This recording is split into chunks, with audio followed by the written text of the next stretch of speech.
Welcome back to Beyond the Helmet. Of course, I'm your host, Steve McGrath, and if you're following on social media, it's BTH Pod.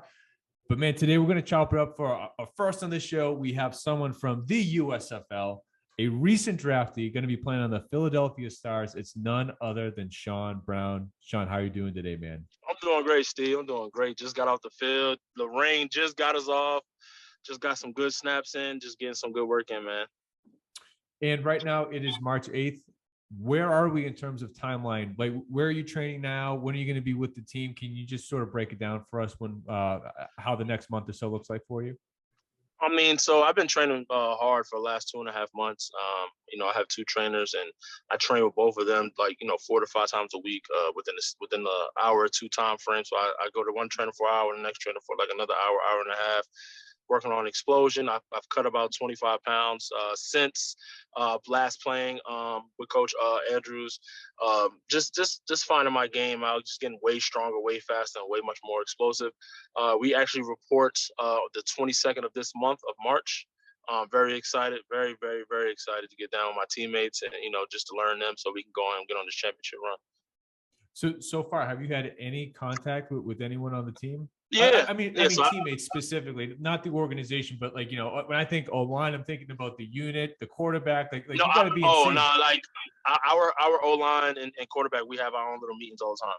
O-line, running backs, and quarterbacks. So all the O-line, quarterbacks, and running backs, we've been meeting. Of course, getting to know each other, just to understand terminology, understand stuff like that. So we're already ahead of the game on that. I can't speak for other teams. At the end of the day, I'm just tunnel vision on what we got going on and what we got to do to bring the championship to Philly. So I'm excited.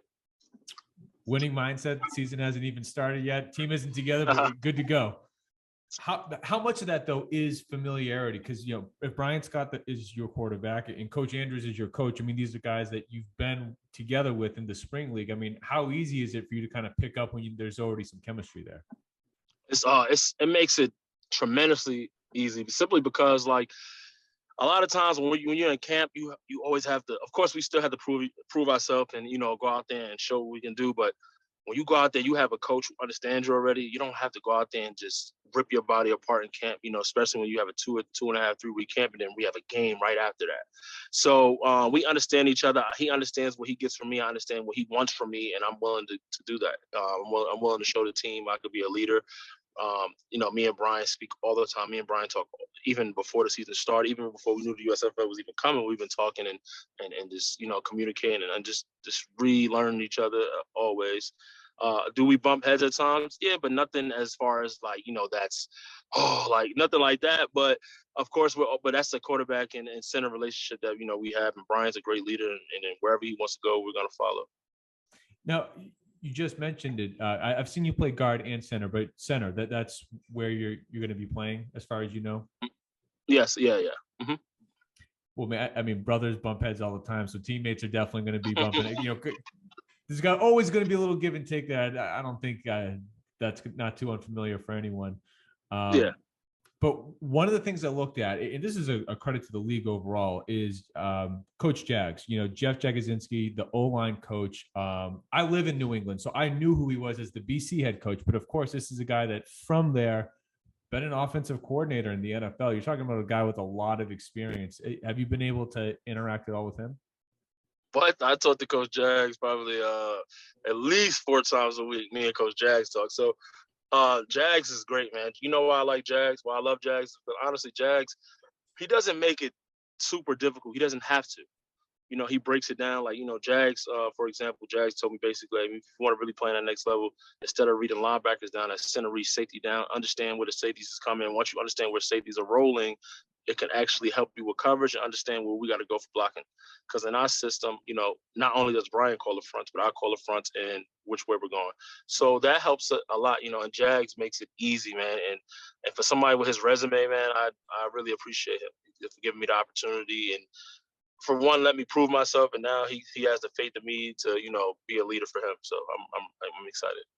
I love getting deeper into the weeds now on being on the field. So you worked with so many coaches already. Right. How much do you find you're still learning, like from coach to coach? How much do you still be like, damn, man, I can't believe I didn't think of it this way or see or have this sort of perspective? because I mean, when you keep getting these different perspectives, at a certain point, you can kind of stop learning. But have you felt, or is maybe Jags kind of the exception to the rule when it comes to some of the coaches you've worked with? It's not about you. I feel like once you stop learning at this level, you know you don't need to play no more. Because I think even Tom Brady, you know, in NFL, at, you know, playing 21, 22 years in NFL, I'm pretty sure he still learned in his last season something. But what you know is that football is football. It doesn't change. You know, only thing that makes it difficult is sometimes terminology, the name of it. But you know, uh, once you understand what that terminology is and compare it to what you learned, you know, as a child, what makes it easier for you, that's how you grow. So the only thing you really learn is new terminology, and the only thing I say you can get better as always is technique. You know, so you always have to, get your technique always down packed. But as far as terminology and knowledge of the game, it does not really change. Um, you just have to really just always be a sponge. I tell myself all the time, like I can learn from a 2-year-old or I can learn from a 100-year-old. So just I'm always in sponge mode. I'm always gonna learn, listen first, take it in and go with it. Now, I haven't had too many centers on the program now that I think about it. So I love asking this question. You know, when you're getting to the line of scrimmage, it's someone that's basically going to be setting the front. I know the quarterback has a little bit to do with that too, but you're walking to the line of scrimmage. Where's the first place your eyes are going? What exactly are you looking for as you're starting to get settled to figure out what you need to do to execute on the play in front of you? Safeties. Always looking at safeties first. We want to know if we got two high, one high. We want to know if one is low and one is higher, and then after that, we work our eyes down from there on.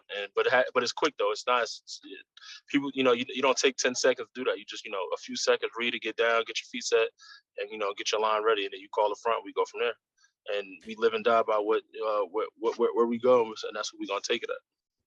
I thought safeties lie though. You're gonna, it's notorious liars and cheaters for where they're going to be on the field. How often do you ever find that maybe the games that safeties might play could actually mislead how you're going to be attacking blocking? Well, at the same time, yes, they lie, but not both of them is not going to always lie at the same time because one, for example, so if you have a too high safety, then you look down under your safety, you might have a linebacker in the boundary. Now you have to look at receiver set. You might go trips. You might go deuces on the front side or back side. You might have 3-by-1, 2-by-1. You never know. But what we're looking at once I notice that that safety and that linebacker on the same side and they're trying to outflank us on one side, somebody's coming. So we're gonna usually push that slide on that backside. And I love to push that slide, to my quarterback's backside, but at the end of the day, no, like, yeah, they lie, but they can't lie the whole game. We're gonna torch them for 40 points. So I don't think they want to do that too much. No, we're kind of looking at a macro play level, but if we're going to take it down to the micro, O-line versus D-line, if we're going to be talking about what you're kind of keying on for what the defense is doing, when you're looking at the man you actually got to go block, what are some of the things that you look to key from a defensive lineman? Or if you're going to be looking at a linebacker, then, how would that change? I look at their feet. You know what I'm saying? I look at the front foot, where the front foot is lined up. Because sometimes, like us as O linemen, we try to overthink. We want to be super aggressive, which is fine. But you gotta look at the feet. You gotta look at their leverage. You gotta look where they're at. Of alignment, you gotta look where they're at. They could be in a 1, a 2, or 3, especially with playing center or guard interior. You got that 1, 2, 3, that 2-eye look. So you want to know where he's at first. Okay, he's in a 1. Okay, boom. Then you look at his foot because whatever his front foot is up, you know where he's going. Because one of those front foots are up, you know that he's going to rush more outside because if he does it, he's going to have to push that foot off and go and cross over his feet. And nobody wants to cross their feet over because after that, you have no power, you have no leverage. So that's what I look at, of course. Where their alignment is at, and then I also look at their foot, where their front foot is at. And that lets me know the whole story right there. That helps me with my set, and I continue, and I go from there. For sure. I couldn't help myself. I had to jump right into the weeds on it, but I want to take it a couple steps back because as cool as it is that the USFL is about to begin, this is clearly not your first step in your journey, and I guess before I can even unpack what the professional journey has been like, let's go back to college. If I have this right, your community college first, you jump to Mississippi Valley State. And I think at 2015 is that the end of your college career?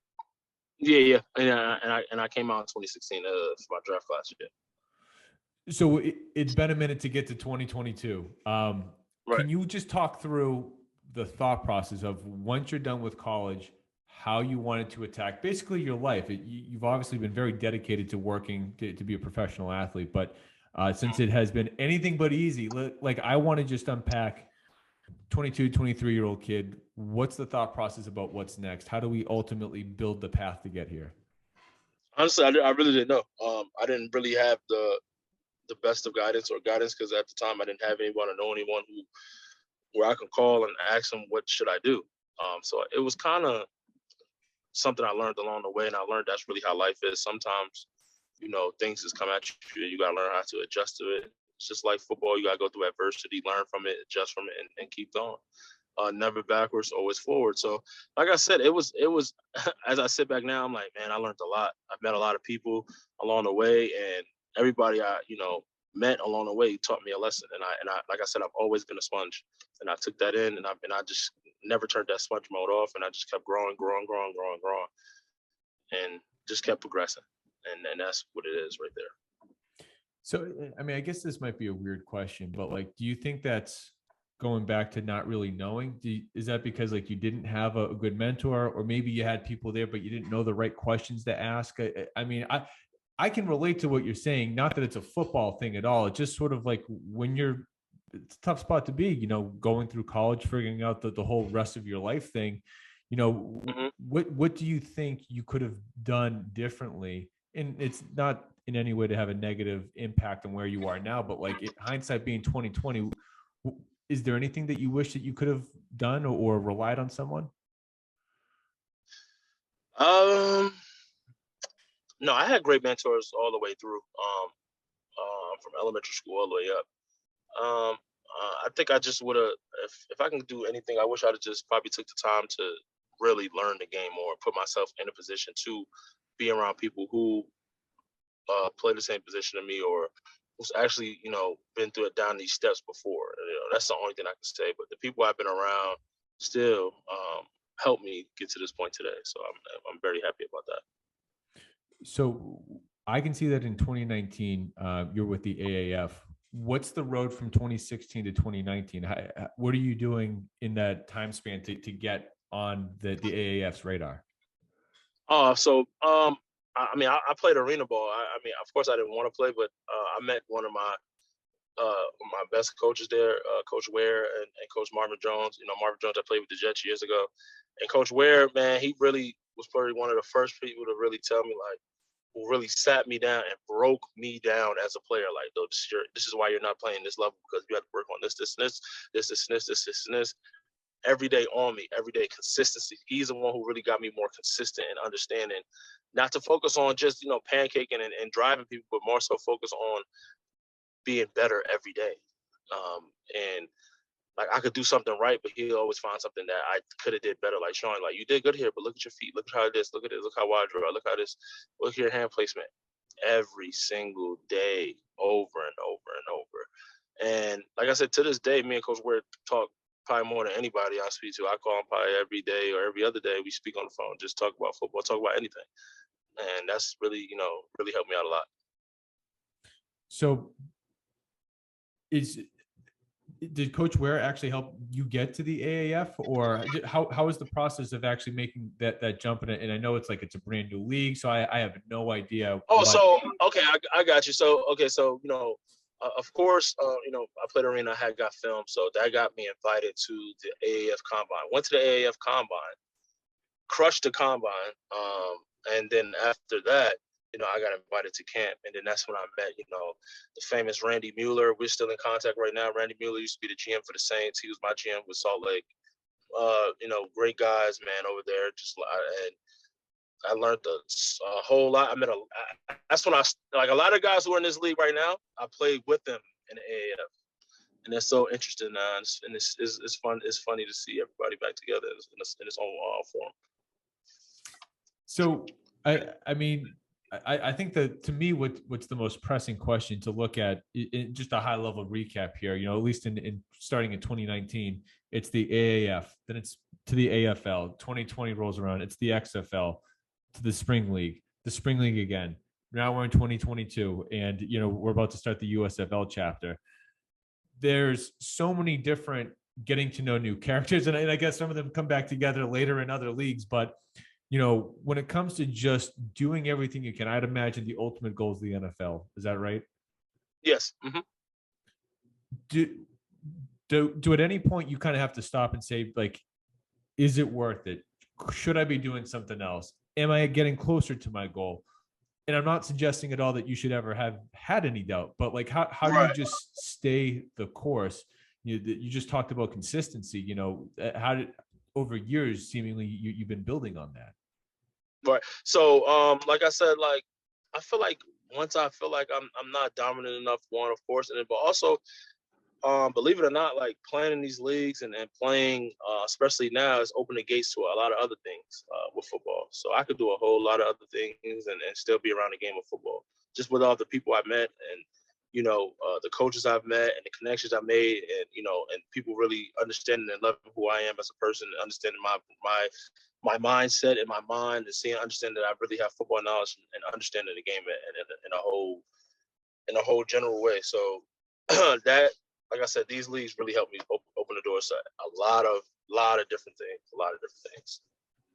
So is it then fair to say that you think you're close to being in the NFL? Like you're Oh yeah, I know for sure. I know for sure. I mean, 100%.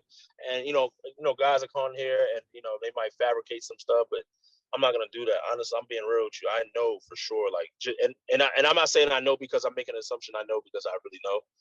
Just things I've known, conversations I've had with certain teams and players and people, and so my agencies with the teams and GMs we've spoken to is, we've really speaking to the right people, not just scouts. Some guys get excited, they'll speak to one scout, they don't understand that might be a tier 4 scout, and there's nothing wrong with that. But sometimes those guys can't really make no decisions at that moment because of where the level they are.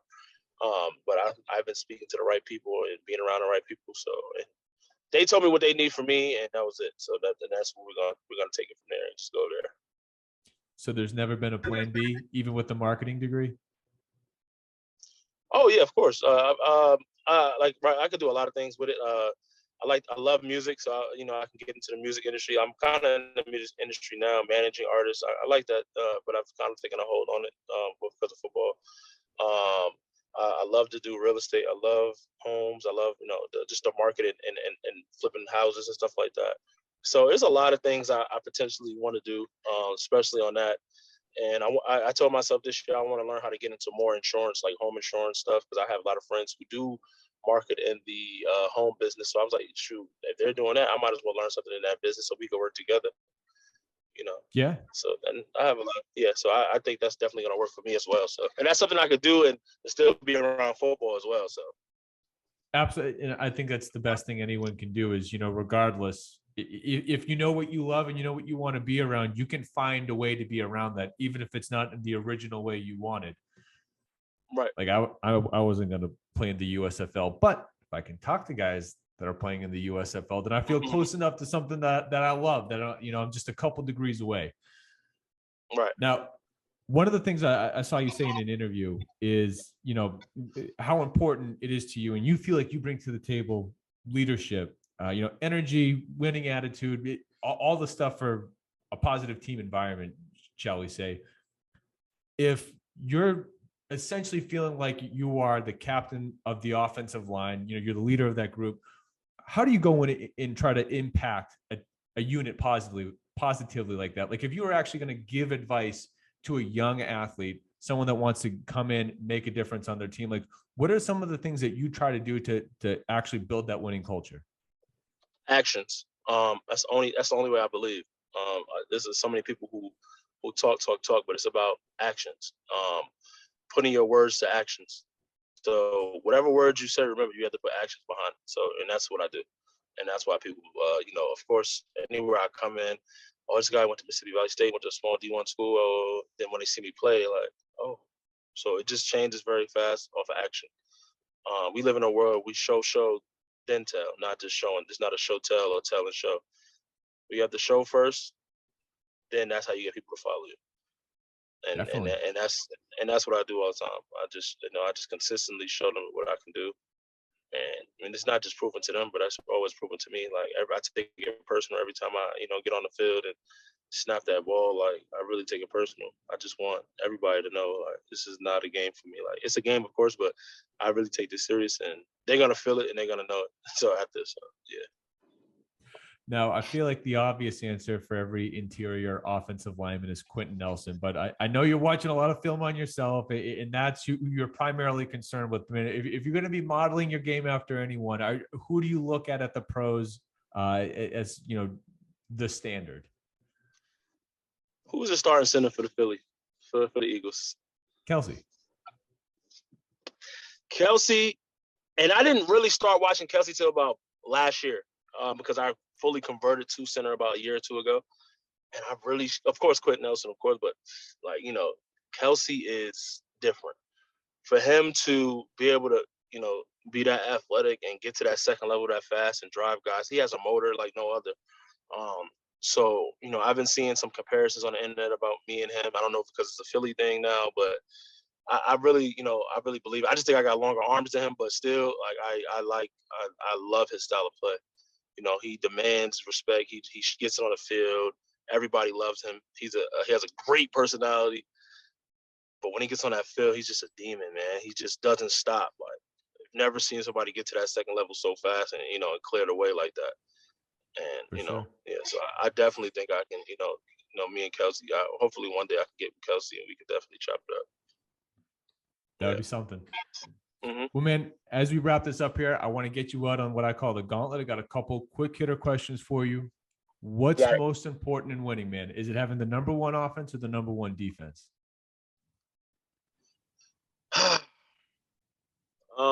I play offense, but I'm gonna say defense, man. Honestly, gotta be defense.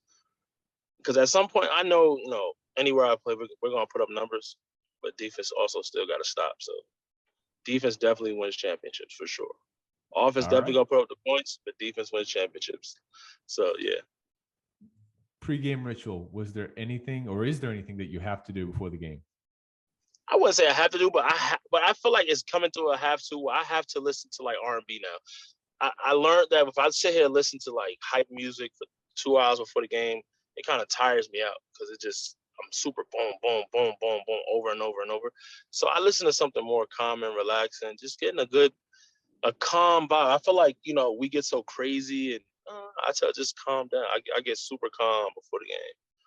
I'm joking, I'm making jokes, laughing, having fun. I'm not walking around pouting all day. Nah, I'm not doing that anymore. I'm done with that. That was high school days, but I definitely love to listen to some, slow jam, get some meditation in. And then after that, then I kind of turn up with the music I like for the next 30 minutes to an hour. And then that's all I need. I'm good. Now, players or scheme, which is most important in winning? Players or scheme? That's tough right there. I'm not even gonna lie. That one is tough because